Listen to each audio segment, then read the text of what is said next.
حتی در احادیث رسول الله صلی الله علیه و آله و سلم در حدیث صحیح میفرمایند که انا و کافل الیتیم کهاتین فی الجنه، او کما قال صلی الله علیه و سلم. لفظ دقیق حدیث ان شاء الله که درست باشه.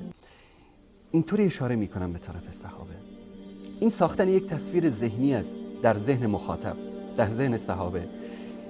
به مجردی که این گونه پیامبر با انگشتان مبارکشون اشاره کردن، صحابه در ذهنشون چی تجسم شد؟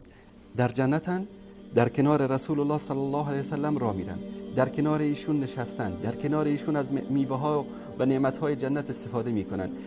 این ساختن یک تصویر ذهنی در ذهن صحابه بود توسط رسول الله صلی الله علیه و سلم که به عنوان نمونه از احادیث گوهربارشون براتون ذکر کردم. هر کدوم از شما وقتی این حدیث رو میشنوید که پیامبر صلی الله علیه و سلم فرمودن که من و کسی که یتیمی را تکفل میکنه این گونه هستیم در جنت. یعنی چی؟ یعنی با هم هستیم. به مجردی که این حرف رو شنیدید در ذهن شما یک تصویر ایجاد شد، انگار رسول الله صلی الله علیه و سلم دارن در بین باغ‌های بهشت راه میرن و شما هم در کنار ایشون هستید، اگر که تکفل بکنید، رعایت بکنید، کمک بکنید به کسانی که یتیم هستند.